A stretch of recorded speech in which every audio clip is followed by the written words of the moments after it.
ஜல்லிக்கட்டுக்கு ஆதரவாக கோவையில் கல்லூரி மாணவர்கள் வகுப்புகளை புறக்கணித்து போராட்டத்தில் ஈடுபட்டு வருகின்றனர். கோவை வஉசி மைதானத்தில் கூடியிருக்கும் மாணவர்களோடு நமது செய்தியாளர் ஐஸ்வர்யா நடத்திய கலந்துரையாடலை இப்போது பார்க்கலாம். ஜல்லிக்கட்டுக்கு ஆதரவாக கோவை வஉசி மைதானத்தில் இரண்டாவது நாளாக இளைஞர்கள், இளம்பெண்கள், பொதுமக்கள், பெரியவர்கள், சிறியவர்கள் என வயது வித்தியாசம் இன்றி இங்கு ஆர்ப்பாட்டம் நடைபெற்று வருகிறது. இவர்கள் அதாவது நேற்று 12 மணி அளவில் தொடங்கிய இந்த போராட்டமானது தற்போது 20 மணி நேரத்திற்கும் மேலாக நீடித்து தற்போது நடைபெற்று வருகிறது. அதாவது இரவு முழுக்க கடும் பனி மற்றும் குளிர்காற்றை பொருட்படுத்தாமலும் இந்த போராட்டமானது தற்போது நடைபெற்று வருகிறது நம்மால் பார்க்க முடிகிறது. இவர்களுக்கான அந்த வசதிகளை தாங்களே குழுக்களாக பிரிந்து செய்வதையும் நம்மால் பார்க்க முடிகிறது. தற்போது நம்மிடையே இந்த போராட்டத்தில் பங்கு பெறும் பெண்கள் நம்மிடையே இருக்கிறார்கள்.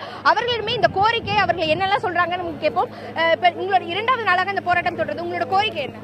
ஜல்லிக்கட்டை எங்களுக்கு மறுபடியும் வேணும்னு சொல்லி நாங்க இவ்வளவு தடவை போராடுறோம். எங்களுக்கு மறுபடியும் திரும்பி கொடுங்க இந்த ஜல்லிக்கட்டை.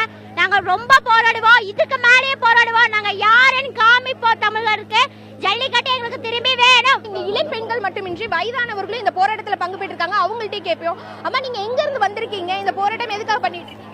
நாங்கள் இங்கே பக்கத்துல இருந்தா வந்திருக்குங்க. இந்த எந்த ஒரு தன்னலம் இல்லாம நடக்கிற இந்த கூட்டத்தை நினைச்சாலே ரொம்ப சந்தோஷமா இருக்குது. இப்படி ஒரு கூட்டம் வரும்னு நாங்கள் நினைச்சு கூட பார்க்கல. இந்த தமிழினத்தை காப்பாத்துறதுக்கு இத்தனை பேர் எடுத்துக்கலாம், அத்தனை பேருக்கு நான் நன்றி சொல்றேன்.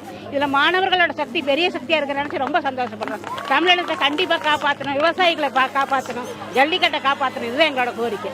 அதாவது நீங்க சொல்றதை இவங்க சொல்றதை கேட்டிருப்பாங்க. இவங்களோட ஒரே கோரிக்கை முக்கியம் என்னவென்றால் பீட்டாவை தடை செய்யணும், இந்த ஆண்டே ஜல்லிக்கட்டை நடத்த மத்திய மாநில அரசுகள் நடவடிக்கை எடுக்க வேண்டும். இந்த கோரிக்கைகளை வலியுறுத்தி தான் இவங்க அந்த விளக்க பதாகைகளும் ஏந்தியபடி கோஷங்கள் முழக்கியபடி தொடர்ந்து தங்களுடைய போராட்டத்தை முன்னெடுத்து வருகின்றனர்.